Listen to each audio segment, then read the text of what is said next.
We're back reading some more Entitled People today, and I hope you guys are excited. It's going to be so fun, and I can't wait for this. And yeah, I hope you're having a good day today, and I hope this makes it even better.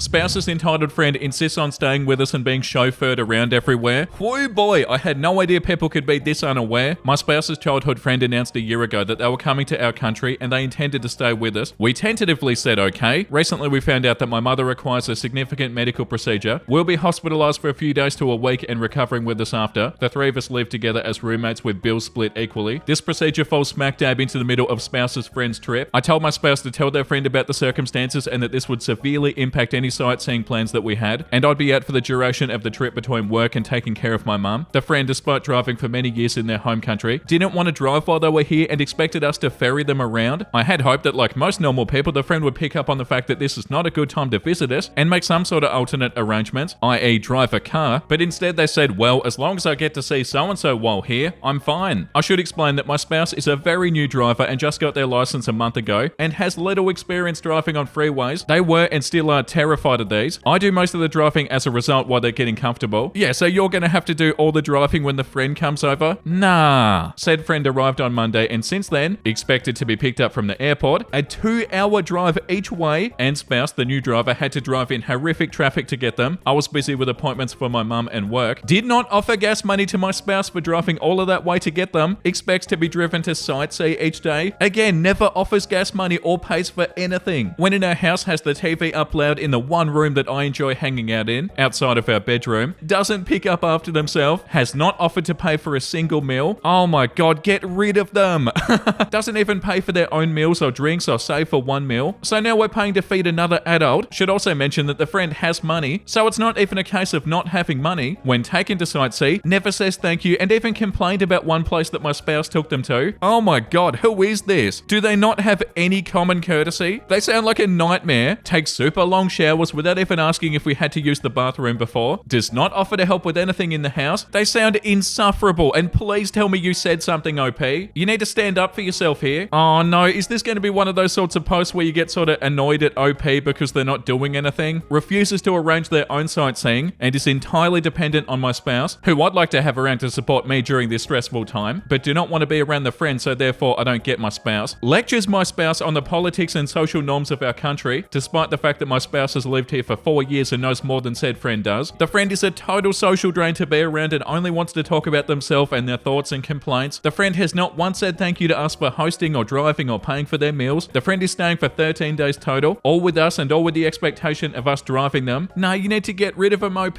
Say something, please. I have social anxiety. My spouse knows this, and I've had to give up my 2 favorite spaces in the whole house, so the friend has to have a place to sleep and a place to hang out when they're not in the bedroom. I work from home and I had to relocate my work setup, previously in the guest room, to another part of the house, which was and is a major inconvenience as work is crazy right now and I'm having to balance taking care of my mum with that. The last 6 days have been hell and I feel like I have no peace in my own home, especially after a long day of having to be social while working and then having to continue that because of the house guest. Yeah, but you're acting like you have no choice, OP. It's your place, get rid of them. Say something, kick them out, get them a bloody hotel or something. Like, hey bro, don't come into our house and be super inconsiderate and super ungrateful. We're doing all this stuff for you and you're not even bloody grateful. Say something like that, you know? The next 6 days will also be hell as this friend simply will not take a hint, and I've got the stress of dealing with my parent who's having a procedure that has a 10% fatality rate, and given her health conditions, complications could happen. Of course, knowing this friend, they probably would not take a hint and then would probably still expect my spouse to drive them places. As it is, my spouse asked if they and the friend should come up to the hospital to visit my mum, to which I said my spouse should, but not if the friend is going to be clinging to them like a sad puppy. I have talked to my spouse and they agree that the friend is a drain. They're not happy either, but they're trying to stick it out until the friend leaves, and they have already said the friend will not be allowed to stay here again. It is clear to me that the friend is massively taking advantage of my spouse, and I hate to see it. I'm just flabbergasted that people like this even exist, as every other house guest we've ever had has been considerate, occupies themselves, arranges their own transportation, and genuinely seems to care about our lives as we care about theirs. This friend is one of the most entitled people I've ever had the displeasure of meeting. Edit, I wanted to clarify a few things. Number one, I'm I'm not paying for anything for the friend. I put my foot down. My spouse is paying from his own funds. Number 2, I told my spouse that I thought their friend should make an alternative arrangement after I found out about my mum's procedure, and that I was in no place mentally or emotionally to have somebody staying with us. 3, I told my spouse that at the very least, the friend needs to drive themselves, not put all the burden on my spouse, and I really need my spouse to be there to support me at the hospital. I did try to cancel this friend coming here, but it fell on deaf ears. Right, okay, so you did try, so your spouse shouldn't have let this happen. Edit 2, thank you everybody for your responses and tough love. It gave me the courage to finally stand up for myself in the situation rather than just shutting up and taking it. My spouse now better understands how they screwed up and how to fix it. We do have a plan to move forward. Things aren't perfect, but I do feel more optimistic. There will be an update post probably tomorrow of what happened and the fallout. Wow, okay. I'm already excited to read the update. But yeah, good on you, OP, for standing up for yourself. It had to happen. Still though, how unbelievable of the friend. How are these people even real? Imagine staying with somebody, expecting them to drive you everywhere, paying for your bloody food, not even saying thank you, like they're not even grateful. Why the bloody hell would you want to be friends with somebody like that? And also, why is your spouse putting the friend above you, OP?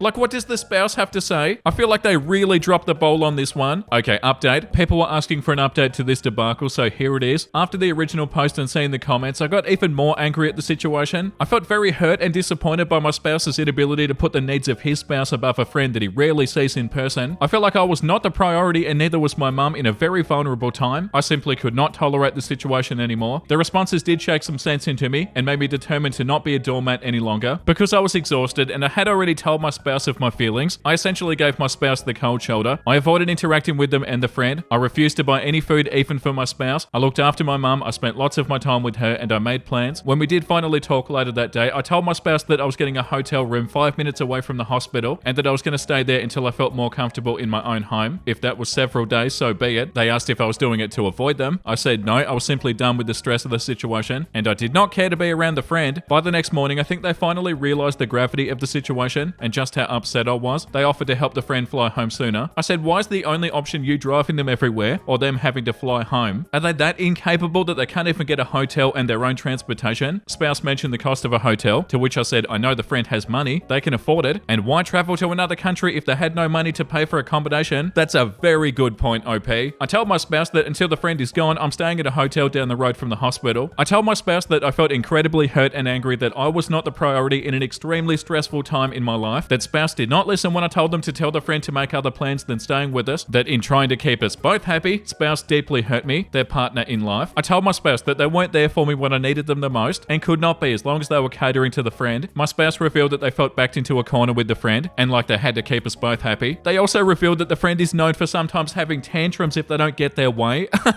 Oh my god, they're a baby. I was never told about this until now. Right, so they're ungrateful, they don't pay for anything, they expect everything out of you, they're inconsiderate and they throw tantrums. Are they 11 years old? What a joke. My spouse said they'd talk to the friend about leaving, but still proceeded to drive them all day yesterday out of obligation. My spouse has told me how worried they are about me, but the fact that it took this much talk to get them to realize their mistakes, well, I don't know. My mum's surgery yesterday was a success. Oh yeah, that's good, but it was stressful and it did run longer than planned. I was alone in the waiting room as my siblings are all out of state. It was hard, but I'm relieved that my mum is recovering well, and yeah, I did spend the night in a hotel as promised, as I was drained after the long day. Spouse talked to their friend today and broke the news that they could not continue to drive the friend and that they needed to either fly back sooner or get accommodation elsewhere. My spouse is currently driving the entitled friend to their hotel in another city and is helping them get adjusted by essentially hand-holding them on the transportation options. Spouse is still far too kind for their own good. Friend has yet to say thank you or contribute anything financially for all of the things spouse has done. Spouse said now the friend will be gone, so you can be happy. I don't know if he meant that to guilt trip me, but it kind of felt that way. Except I'm not happy. I'm still disappointed it even took this much for my spouse to do the right thing. I'm still angry and hurt. I am hopeful that we can move past this in our relationship as there is a lot of love and support normally. This situation was just a massive F-up and spouse is remorseful, but I don't know how long it'll take for me to forgive and trust my spouse again to be there for me. I will be talking about it in therapy and I'll likely ask about marital counseling. Something needs to change and my spouse needs to learn when and how to say no. So yeah, that's the update. I may still do another day or two in the hotel to give myself the time and space to recover from a hellish week and a half. This whole experience has taught me to stick up for myself and to not allow others to walk all over me. Thank you, fellow Redditors, for giving me the strength to put my needs above people pleasing. Wow, that was so wild. Yeah, good on you, OP. There's a comment here that says spouse can't be that kind to his own spouse, and OP said he literally said that he was a jerk for what he did when I said he's too kind. I said, no, you're too kind kind to your entitled friend and you're a jerk to me. And the friend sounds ridiculous. Like, why would you even want to be friends with them? And they're known for throwing tantrums. I nearly fell off my chair when I read that. And it was your spouse's friend, so I guess you didn't want to say much to the friend. So yeah, good on you for what you said to your spouse. I'm happy that somebody in this story could say no. The next one is called Karen once followed me at an airport because I was a lost child. This does probably need context before I start. Both of my parents are divorced and live in 2 separate states. I live with my mum and grandparents in Nashville, Tennessee, while over school breaks I visit my dad in Rochester, New York. I've flown alone since I was 5, and when I turned 13, my parents said it was okay if I travel without an escort on my layovers, as long as I text them when I'm boarding when I land. Fair enough. This happened when I was 16. Now, I don't look my age and I never have. There's a bad combination in my family. Short jeans and a baby face. I was lucky enough to inherit both. To give you a rough image, I'm a 5 foot tall girl who weighs about 125 pounds. With a baby face, easy for people to mistake me as younger than I am. Well, flying was always the worst offense because I was alone. I also have bad anxiety and I stutter a lot when I'm nervous, so it only adds to the age confusion more. I was coming back from New York and I had a layover in Baltimore. I decided to get some food at Chipotle. While I was eating at the food court, minding my own business and scrolling on my phone, this middle-aged white blonde woman with her 2 kids walks up to me. We'll just call her Karen. Karen, hi honey, are you okay? Me, yeah, why? Karen, well you seem young and you're by yourself. Oh great, here we go again. This wasn't the first time this has happened, so I calmly told her I was fine and thank you for the concern. Well, apparently Karen didn't like my answer. Her tone soon went from a caring, concerned citizen to a demanding biatch. She told me I wasn't fine because I was a minor by myself and needed adult supervision to fly. She was correct about the minor part, but the supervision part was BS. I was flying Southwest, who allows anybody 12 and older to travel by themselves, but somebody is still supervising you on the flight until you're 15. I did not need adult supervision to be in the airport past security alone, and I told her that. I politely asked her to leave me alone, and I understand the confusion. Karen wasn't having it. Well, why do people need to be like this? Karen, you're lying. Me, how? Karen, I have kids and I know the airport policy about minors. Me, clearly you don't. I've already said that I'm fine. Can you leave me alone? Karen, no. Where are your parents? Me, doesn't matter. Karen, yes it does. I need to complain to them. No way.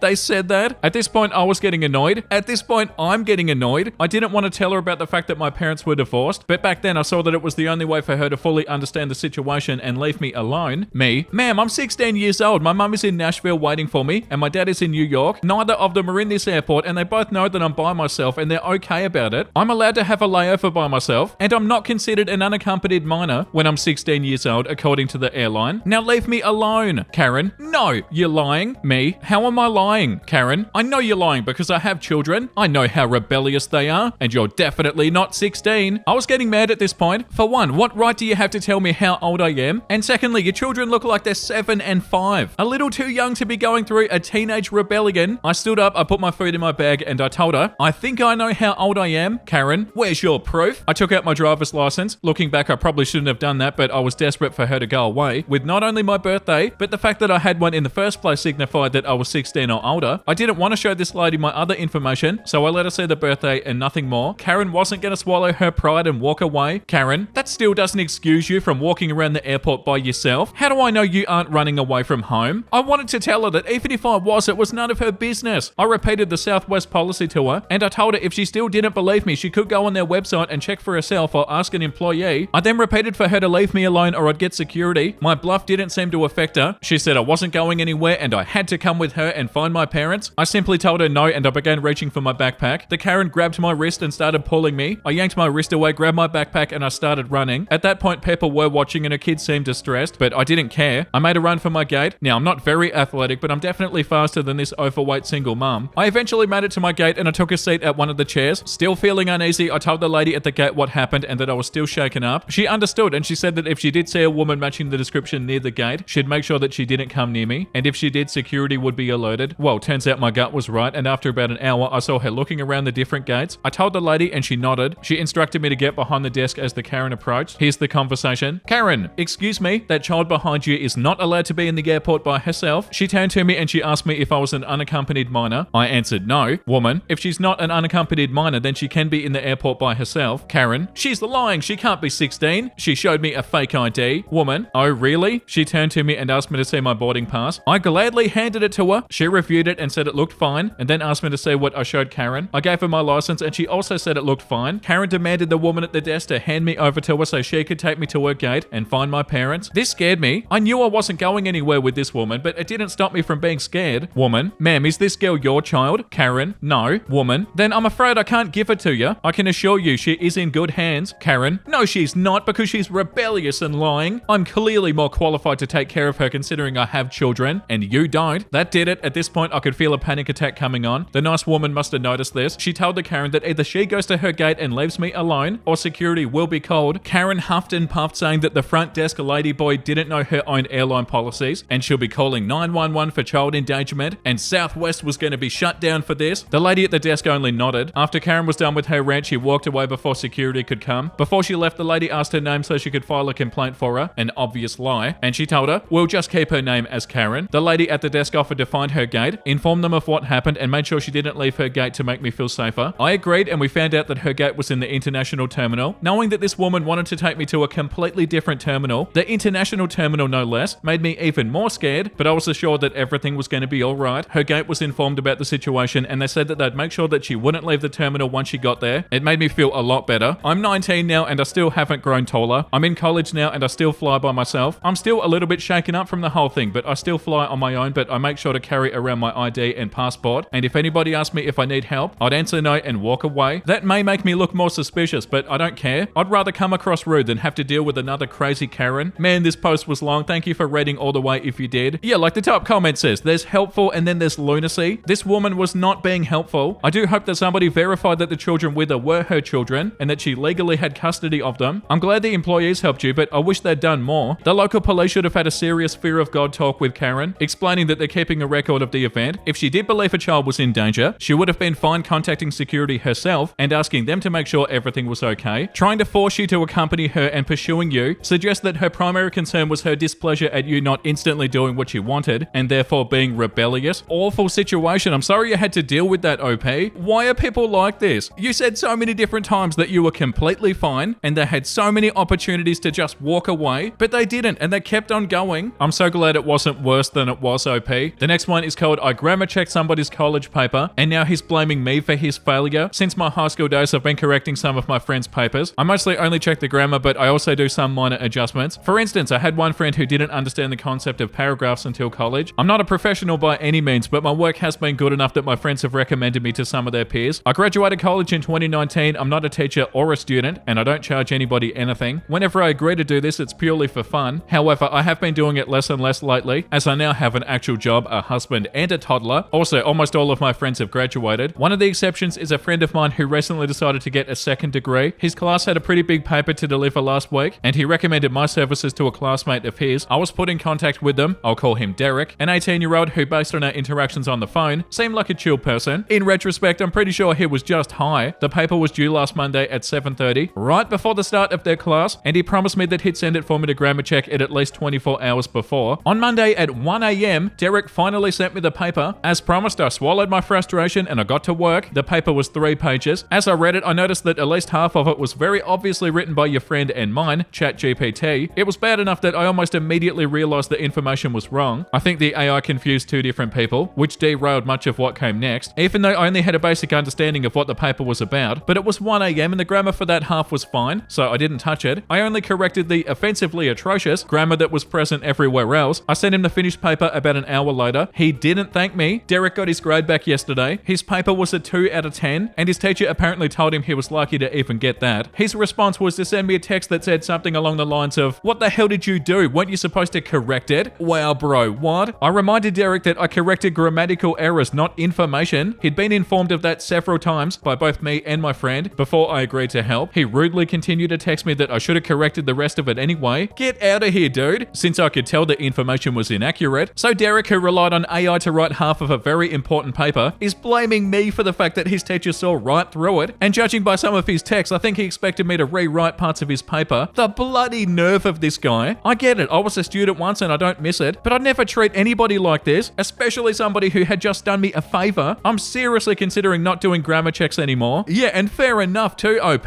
Why are they so bloody rude? Oh, that's so annoying. That's definitely going to be the last post of the day. I can't handle any more entitled people today. But yeah, that's so unbelievably annoying. Like the nerve of them to send it to you at 1 in the morning, expecting you to fix it immediately. And they pretty much expect you to rewrite it when they didn't even write it in the first place because they're so lazy. That's so bad. And enough for today.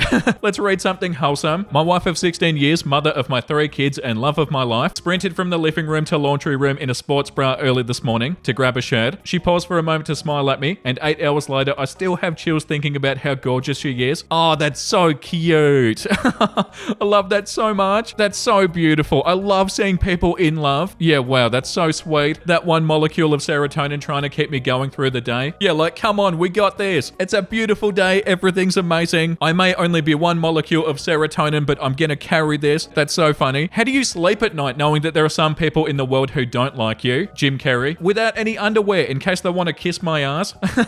Yeah, pretty much. That's so funny and so true. Like, if you're a good person, what other people think of you is kind of none of your business, you know? Like, it's pretty irrelevant if they don't like you. And you'll go absolutely mad trying to get every single person to like you, because they're not gonna. But yeah, that's such a good tweet. Give yourself some credit because you're doing great. Yeah, definitely. You are doing great, guys. Keep up the amazing work. And on that encouraging note, that's enough for today. Thank you for watching. I hope you had a wonderful time. And if you did and you want to see more videos like this, make sure you like and subscribe. And the comment of the day goes to BrassBrass8278. Me, having a bad day. Vincey, not on my watch. Me, F&A. You're right. That's so funny. And I'm sorry you were having a bad day. I hope the video did make it a little bit better. I know like one of my Reddit videos isn't going to make your day like a lot better, but I hope it did make it a little bit better. And yeah, I hope you had a good day today, BrassBrass8278. And I hope you have a good day tomorrow. And thank you for the support. I really appreciate it. Okay, I'm out of here. Thank you for all the support, guys. Make sure you look after yourself and make sure you have a beautiful, amazing rest of your day. And you know what I'm about to say because I say it every single day. Bye!